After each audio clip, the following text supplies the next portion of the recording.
Okay, so in this episode, I wanted to explore something that I saw on social media.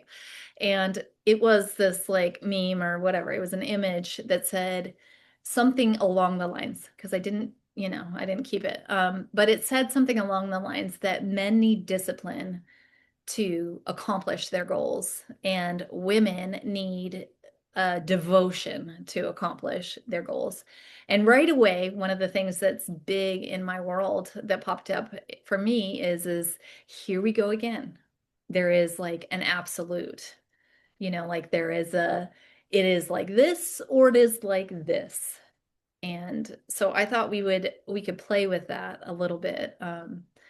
Because it's one of the things that in my own growth, one of the things that gets me in the most trouble is trying to capture something in a box and say, okay, now I have the answer. So, like with my Ayurveda training, okay, I have all the answer of what got me in the situation that I'm in right now.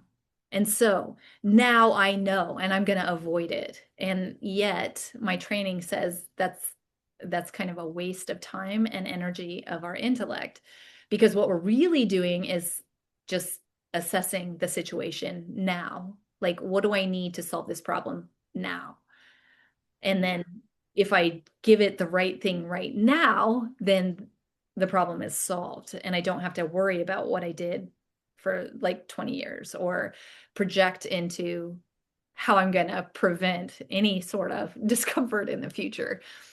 Okay, so there you go. There's that ball of worm or can of worms for you to play with a little bit. Right. Yeah. I mean, I guess just like saying again, like it's not, the world's not black and white.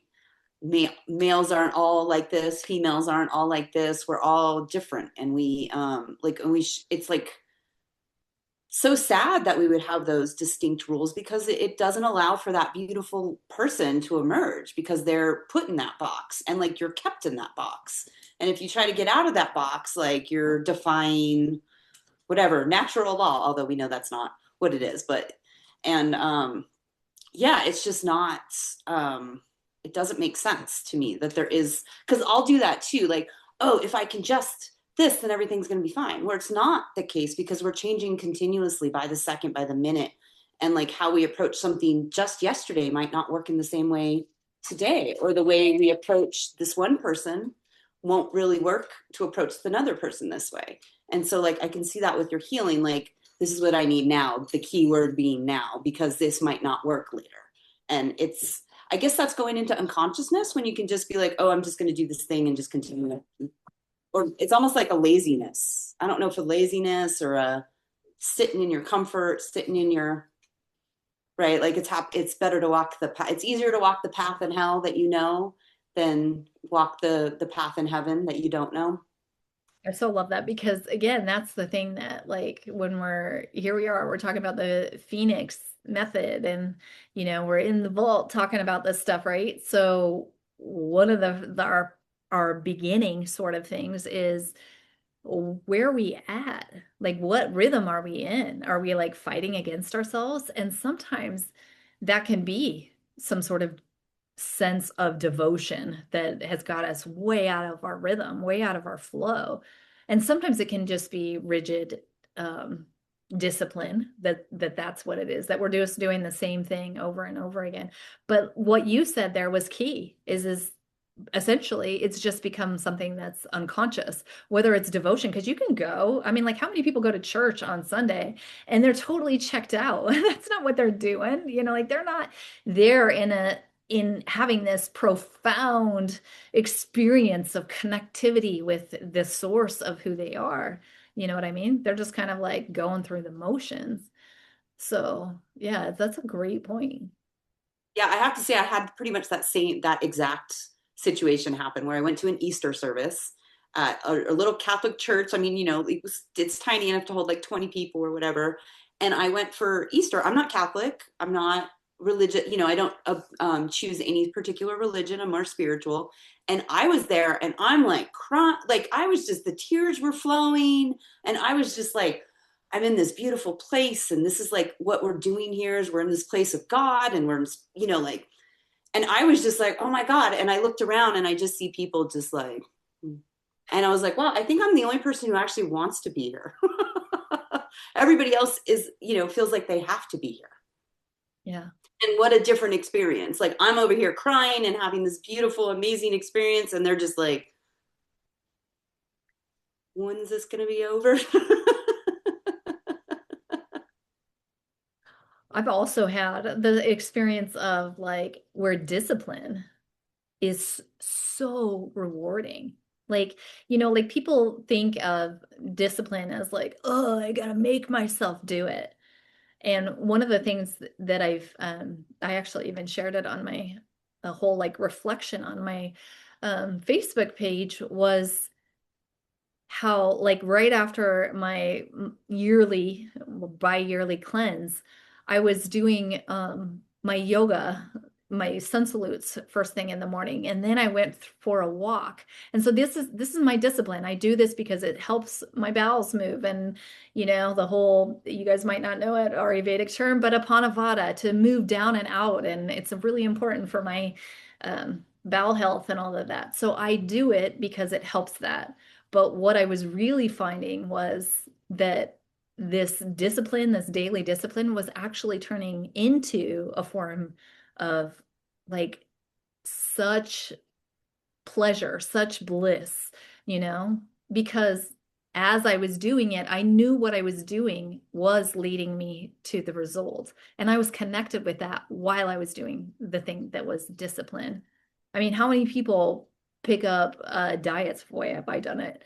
And they're like forcing them through this diet and controlling themselves and stuff. And I mean, like, that's not really valuable discipline because it's like so full of abuse and violence and stuff. But I wouldn't say that my sun salutes and my walk were devotion either. That's a very different thing in my universe, at least. Right. Yeah, for sure. Oh, I'm blanking right now. That's so funny. I lost it. Oh, I had with the discipline thing, I had like a download. You know how like if you're not sometimes it's all about if you're not able to stop your addiction or if you're not able to do all the things, you're not disciplined enough. You don't have enough willpower. But I really feel like I got this like, yeah, but you could have so much willpower that you're actually breaking yourself.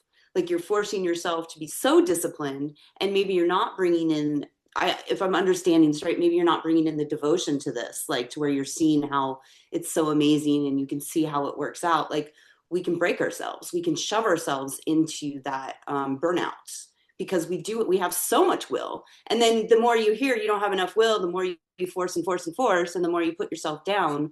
And I feel like, because like for me, dog walks, they're pretty standard. Like even if I don't want to do it, I'm going to do it because it's good for me. It's good for the dogs. It's good for, I get out in my nature. I feel like I get to commune and connect. But it's not that, right? If I have to, then I like end up not being able to do anything. Yeah.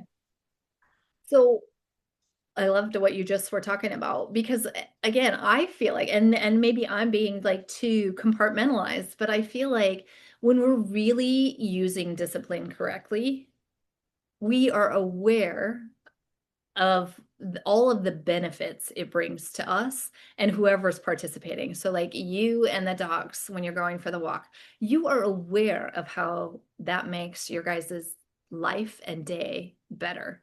And so you do it. And maybe there's times when you're like, okay, well, I think and that's true of all discipline, is that we gotta also listen to ourselves in the times when it doesn't work, right?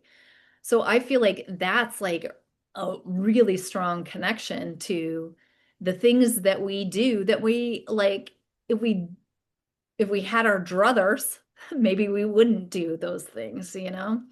Like if you could just not have a body and the dogs not have the bodies that they have and that they need to exercise and they need the sunlight and they need the fresh air and all of that stuff. If you guys didn't have those needs, then you might just be able to hang in ethereal bodies with each other and like Right, right. we do have these bodies, so they need to be disciplined. And as the more we connect with the byproducts of that discipline, the easier it is to be disciplined. Then we're not forcing ourselves and we're not controlling ourselves. So connecting with that. And then again, this may be my universe over here, and I love it if you have a different perspective because then it helps those that are listening. But devotion seems to me to be something very different. Like there are certain things in my world that I'm very devoted to.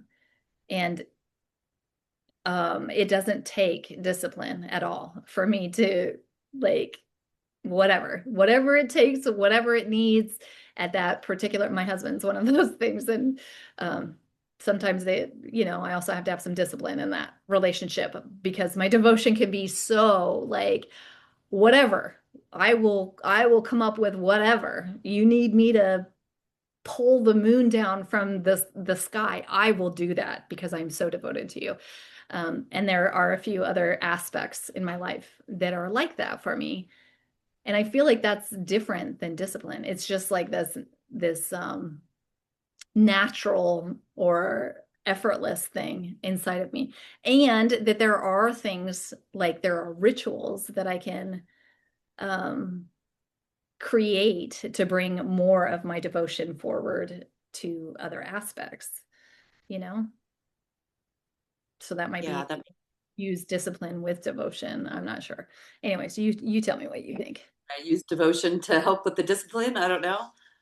Because like maybe, yeah, it's almost like discipline. I mean, again, this is my own personal beliefs, so or thoughts, but yeah, discipline feels more forceful, whereas devotion feels like, I mean, that makes me think of like my heart, like my heart's in it. And then all of a sudden, once my heart is in it, like it's getting fulfilled because I'm doing this thing that my heart loves to do or whatever. Because like the dog walks, I love those. And I can see like, I mean, I just get so happy and giggling when like, especially my little old dog who can sometimes like I have to carry her sometimes, but sometimes like just yesterday she's like, meow, and just she's so happy, just like, oh my God, this is so great. And like that's inspired, that's like filling my heart up, which makes it easier to do it every time. Whereas that like if it's just discipline, I don't know if I'm getting that, if it's hitting my heart. Maybe it's more of my head. It's like firing from my head. I don't know if that's like discipline from my head, whereas devotion's from my heart. It's kind of a cool concept. So again, we're kind of talking masculine, feminine, this part or this part, and somebody else might say left brain, right brain, or whatever. But Right? ultimately, they could say moon or sun. Like the sun in Vedic tradition is very masculine, it's daily, and then the moon is something that's cyclical and it encompasses a larger time frame. And so then there are very many variables within the midst of that. But ultimately, what we're looking at is how do we bring those two distinct things and find them together. When you were talking, I was thinking about how many people will say the head and the heart or the thoughts and the feelings are not the same thing, and that some of the ancient traditions saw those things the same. So a thought and the feeling are the same in the same realm of existence, if you will. Okay. They're just like different sides of it. So then, like when you were talking about like discipline sucks, it's like a lot of mental work. Um, and then, like the experience that I had where like the discipline, as I understand, it creates more opportunities where I can be blissed out, like because when my body feels like like crap, then I don't I just don't have those blissful experiences. So the devotion aspect, the um like the worship or the exaltation doesn't come if there isn't some sort of balance. And the more balance comes, the less big and like, woo, but it's just kind of underlies and permeates more of the overall existence. So maybe the reality is like where we had brought it up and that you really hit on it before is like we are not one or the other. And thus, we don't necessarily need to prefer one over the other, but how can we bring these things together? Like for me, the devotion can be very easy, but sometimes I do see that the discipline needs to come into it. otherwise your devotion can be kind of scattered or all based on feeling and not so much the Right. regularity of discipline. Right. I guess you're right. Cause like that balance between, referring to my dog walks is I have that discipline to do it every day.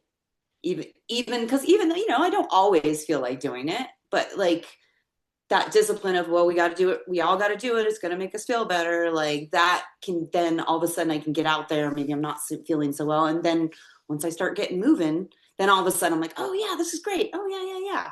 I don't know. See, there is that good balance, right? Because if it's just devotion, maybe you're like, oh, well, we could do the same thing by just sitting and cuddling or whatever. But you need that, you do need that. I would need the discipline to get out there and get me moving. Because if I, one day of not moving is fine, but if I were to do that many days in a row, I would not move anymore. Yeah, and then there has to be a certain kind of byproduct with the dogs, if they're not getting enough of it or what have you, that there would be more challenges in the house, for example. Oh, so yeah, so true. I mean, perfect. Like my 3-year-old healer, y'all know blue healers, lots of energy. Like he has tons of energy. Like it just doesn't go away. And yeah, if we didn't walk, like he starts going a little bit insane. He starts tearing things up. He starts, misbehaving. He gets barky. He gets a little more aggressive. Like, but yeah, but when we get out there and get out that exercise, right? Like when we like, right, bring the discipline in, then we almost get I don't know. It's like disciplining him and I get his devotion. I don't know. I'm like, how can I play with these words? But it is a super kind of cool thing like that you just talked about because it really helped show again so that like we might discipline ourselves because there's something that's going on in our bodies that makes it rears its little ugly head if we don't discipline ourselves, right? But that we can also see that in our environments. So, like if you have animals or if you are taking care of small children and their behaviors are kind of calling your attention, like you said, he kind of goes crazy and starts doing all this stuff. It may be because there needs to be a little bit more discipline in that environment for that living organism. Right. Or else you just spin out of control. Like, I guess kind of bringing that, we could almost bring in boundaries to that, right? Like if you're not keeping those boundaries on someone and you're just letting them spin up, then that's going to create more and more dysregulation in our systems because we're allowing these people to step on our boundaries, not, have the same similar boundaries, and it hurts us. And it's hurting them too, because as we're dysregulated, we're going to dysregulate on that person, and then that's going to cause some dysregulation in their system, and it's probably just going to keep making the cycle grow bigger and bigger. But if you can have that, like, okay, let's have these basic things so that we can all feel pretty good about, of course there's going to be some things, but as long we're not going to let it get so out of control that we dysregulate each other. Yeah. Yeah, that's a really powerful connection to this particular thing is the boundaries in it. Because isn't that what we're doing with ourselves too? When we discipline ourselves, we want the experience, the natural, beautiful experience of devotion where we can give freely. But if we're not creating some sort of like banks to our river where we have clear boundaries, then that energy just diffuses and then we don't have it. And then we're, like you said, then our nervous system gets all riled up and cranky and whatever. And all of a sudden, everything that we had is just like not, oh, it's not there. Then we're trying to take from somebody else or something else. But when we have okay, well, this is what, and the boundaries can be different for different people. Like one of the things we were talking about is continuums. Like who's to say what's hot for me is like not hot for Cameron, or it's like super, it's like hot lava, it's hot for me, but it's like setting her on fire, or vice versa, whatever. Is that we don't really get to determine what somebody else's discipline or their boundaries need to be. That's part of what we're determining for ourselves. How can we really be in that place of flow and grace and beauty where we're just our life force is super enlivened to even exist. Like Right. it's Yeah. Right. I feel like it comes back to a main tenet, I guess, of the Phoenix method, which is all about listening, finding that inner intelligence that's there all the time, but that we've most likely ignored most of our lives, or our help, other people have helped us ignore it. Like, and we've pushed it down so we can't hear it. So, but it is all about, so we don't know our needs, wants, desires. So we don't know, if we don't know what we want, how can we tell, you have to know what you want in order to have like a peaceful relationship with another person or an easy relationship. Because when we know we want, we're not going to be manipulating for it. We're not going to be whatever. We're just going to be like, hey, I need this. And the other person can decide, okay, I can provide that or I can't provide that. And, instead of it running amok to where we're all just crazy and screaming at each other and getting frustrated and feeling all the feels of, not being taken care of or not listened or not seen, maybe it's because we're not letting that emotional intelligence or inner intelligence come out, which is us, right? Which is what we want people to see, but people can't see it if we don't show it to them. yeah, you really brought in like the both of the tenants, we're going to call them now tenants of Yeah, right. the Phoenix method, which is, like we were talking about noticing our rhythm and the creating kind of rituals around. So that could be part of our discipline, but like really checking with our inner intelligence, but using our world. So, like the example of the dog, like the dog not getting what it needs. Its body needs to move like that. It's got higher energy. It just has to. So if we were like, oh, well, you need to be something other because it makes me uncomfortable that you are the way that you are, rather than, Right. okay, we're in relationship with each other and you need this. And interestingly enough, that's good for me to get a certain amount. So we're going to find balance in it. And then you're going to be able to do what you need to do, and I will do what I need to do after that. So there's certain things that we're going to be doing together. And then there are also the respect of our boundaries where we may not be able to do all of those sort of things.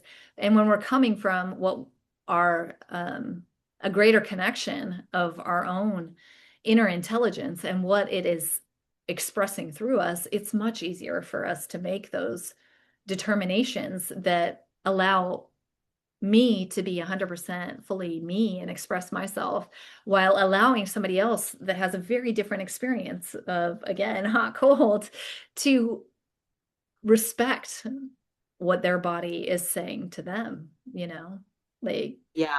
Right. Pull the ego out of it and just listen to that. Like, this is what works for me. This is what works for you. And we're not getting, oh, well, that's silly. I don't know. Some people say like I love pizza. Well, I don't like pizza. And then like they get all offended. And I'm like, I'm just saying I don't like pizza. It's great that you like pizza. And I'm just, and if you could get rid of that, like if we all could listen to our inner intelligence and just be solid in that, and then that inner intelligence is telling us what our boundaries should be. Because if we don't have it, we don't know what our boundaries should be because we just rely upon other people to decide our boundaries for us, I guess, because we're just like, I don't know. So sure, I'll just listen to you. Um, but yeah, so like, yeah, like that inner intelligence, it brings those boundaries, which then it seems to eliminate all that other BS, like all the potential for getting, maybe not all of it, because right, we can all, but the getting defensive or getting sensitive or, all the things. It just, I don't know, it seems so cool. I mean, I'm still working on it. I mean, I've grown so much. I have to say, I've grown so much through going through the Phoenix method and then getting to guide a class. But I also can see like how much further I have to go. But it's cool to have this base to work with. And it's not just gonna be 6 months and you're cured. Like that's not a thing, or you're healed or whatever it is. But it's a 6 months that gives you such a solid foundation to then grow from. And I see myself growing, more and more each day one of the because things that you touched on there and you did, I mean, it was so beautiful and profound because the reality is that when we start looking at these things like, um, okay, I lost my shit there, or my insides are like, "Rrr," that doesn't mean you did something wrong. It's information, back to what I was saying earlier, how I could um, be critical of my own growth or whatever. But the reality is that it's it's always happening. So if I spend too much time going back and thinking about what I did or worrying about the future, then I'm missing the information that's happening right now. So like that's the Right. thing too about all of these sorts of situations is that when we're really connecting with our inner intelligence and allowing our world to communicate what they need, then that's where we start really having the possibility of creativity, you know? So first we're curious, but then we can really tap into creativity. So I want to just go back just a few seconds, because before we hopped on, Cameron gave an example of like if somebody was gonna ask you what do you want to eat and you say, hey, I'd really love a pizza, and they're like, okay, great, we're gonna order Chinese. That's one of those places that is the opposite of the example she gave, like, I don't like pizza. Okay, well, whatever. But or why would you not like pizza? So here's somebody who's saying, okay, well, that's not what I like, so I'm just gonna do whatever I like. But then that also, like when we're really integrating, we can say, okay, so I want pizza and you want Chinese. Let's go somewhere that has a buffet that has both, or whatever, come up with some sort of creative solution.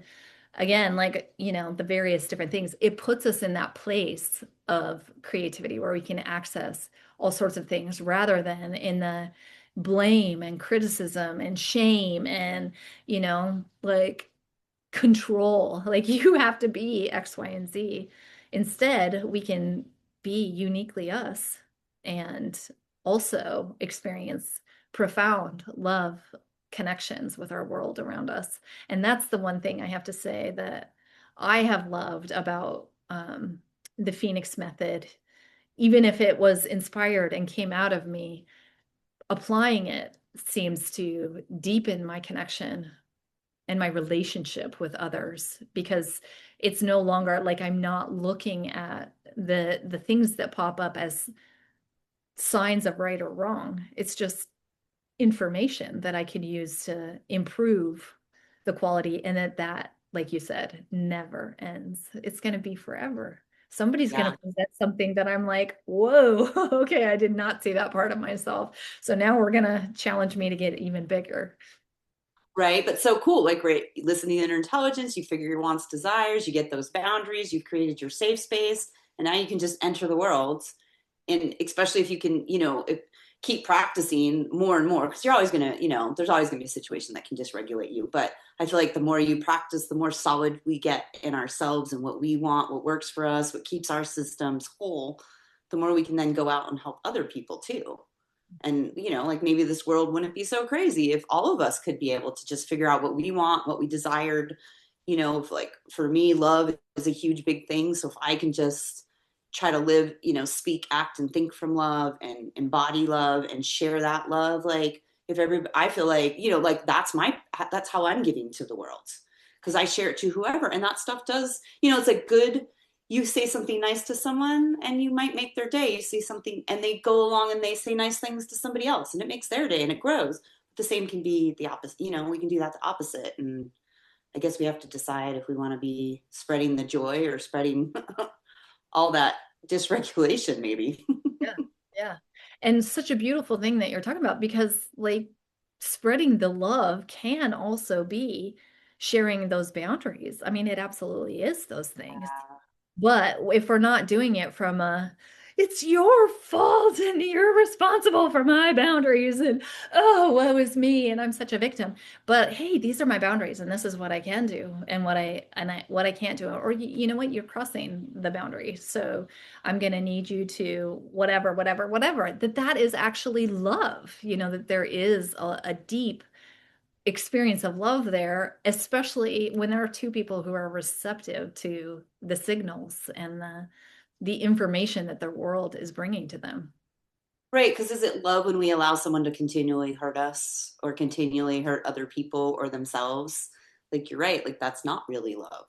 Love would be like, hey, these are some things well, I don't know. I don't want to, like, these are the rules. It's not like that, but like, hey, these are things you should pay attention to, and like think how your actions affect other people, and because it and like, are we showing them that love by allowing them to become a big spoiled brat that no one that they're not, it's going to be hard for them to find love. And, so yeah, I totally see that. I remember That's, one example of you helping me with my boundaries. I think I had said something like, okay, so I am gonna set aside this day of the week to spend with my husband. And it was when I was in this workaholic phase where I was just like, okay, money, I'm gonna do it. Money, I'm gonna do it. I'm gonna potential of money, I'm gonna do that. And everything else can wait. And something came up in our conversation, and you were like, whoa, wait a second, Shivani, that's Tuesday. That's a sacred day. What are you doing? And even that was like enough to slow the roll, and draw awareness into if you're going to do it, fine, I'll still love you. But are you being fully present with what the action that you're taking at that time? And I did experience that as love because it was an opportunity for me to see more, become more clear, to have instead of 6 years down the road, have that be a pivotal moment where I continued to make that choice. Instead, it was 6 years down the road. I know that the experience with my husband is going to deeply reflect that pause and taking time to really value what is most important to me, which is that relationship with him. And you just did that naturally. So I think that that's what we're talking about. And I could have been in the how dare you challenge? I know exactly what I want, kind of thing. But yeah. uh, And I feel like I could have been in the opposite, which I've been before, where I'm too nervous to say something. And that would be upsetting to me because I'm watching, like watching you jump off the cliff, like, no, don't do it. Or if I was like, I don't know if my energy was, if like, because I felt like I came from a regular, a good solid place right there where it was just like, what are you doing? Instead of like, what are you doing? I don't know. I guess because yeah, I don't know. Right. Listening to maybe I let the inner intelligence flow and it just was like, hey, that's not good. Like, that wouldn't be good for you to give your days off.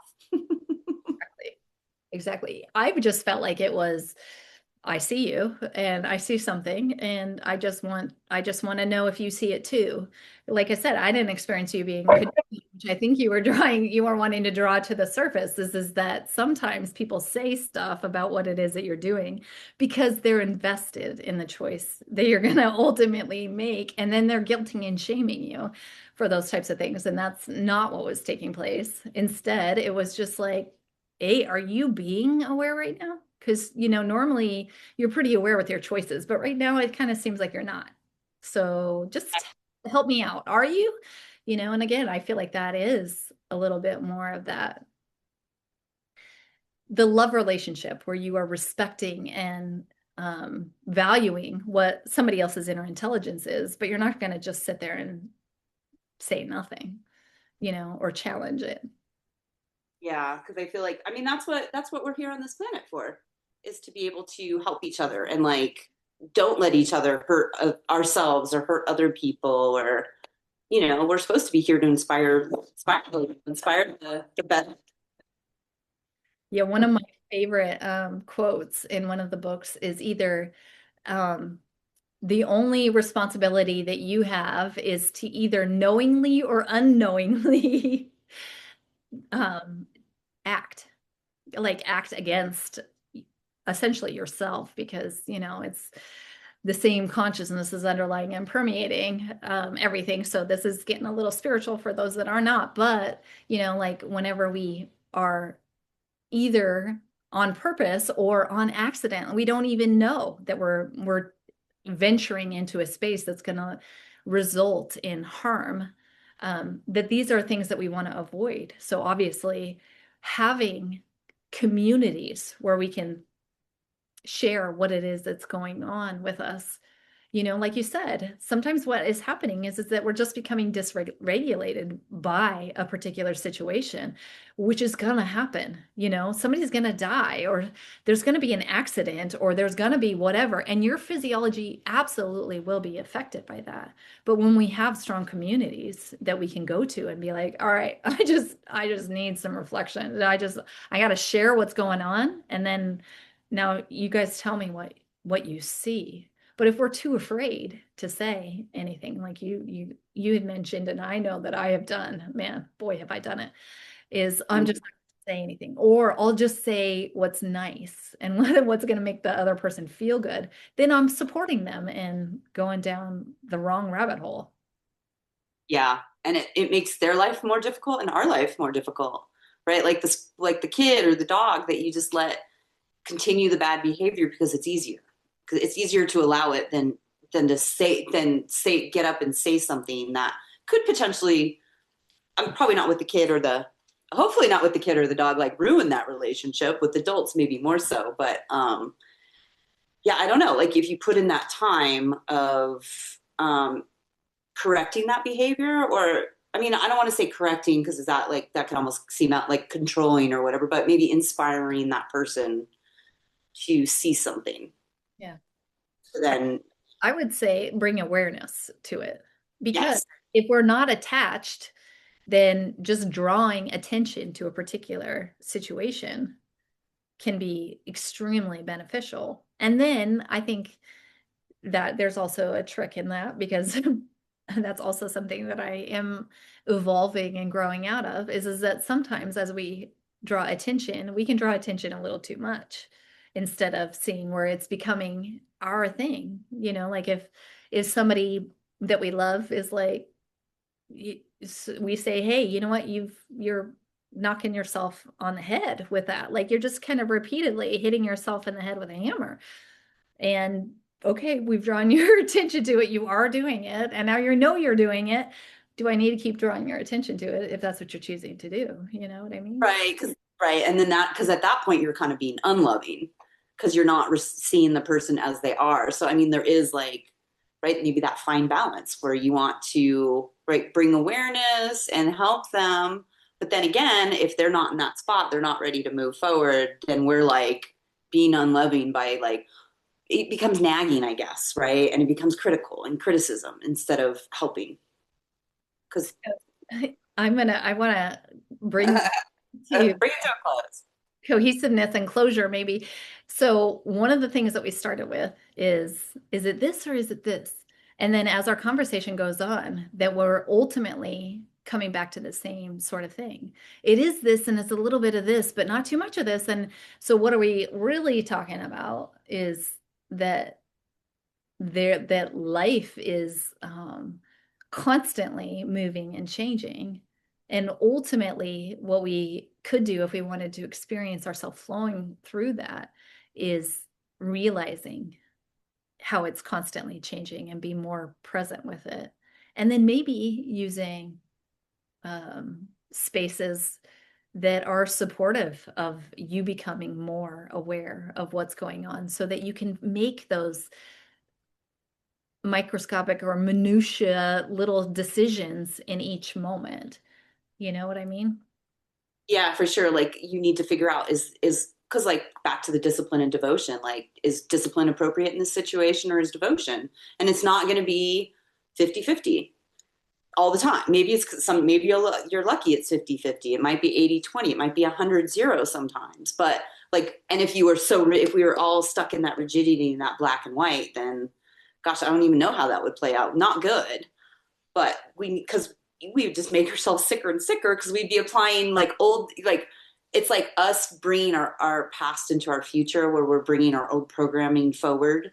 Like it's not serving us anymore. Like it worked when we were a kid, we maybe needed this defense, but now it's just causing problems. It's causing issues with us and other people. So we do want to stay flexible because maybe it was all to, just yeah, we just need to stay flexible and create that balance between those two and like all of the things in our lives because we are always changing.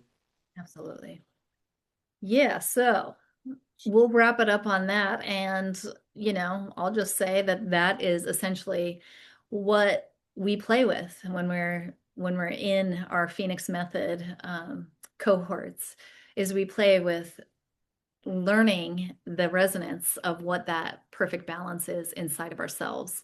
And the more we experience that, the easier it is, like Cameron was talking about, that you do it for 6 months, you spend some time with a group of ladies, you do it, and then you just begin applying it, and then you just keep applying it. Like when you are in tune with your flow, not with everybody else's flow, not with what everybody else says, but with what is flowing inside of you. And then you also know when to reach out and when to find those who understand your framework, your whatever, to bring you back to balance when you know that life threw you through a little dysregulation.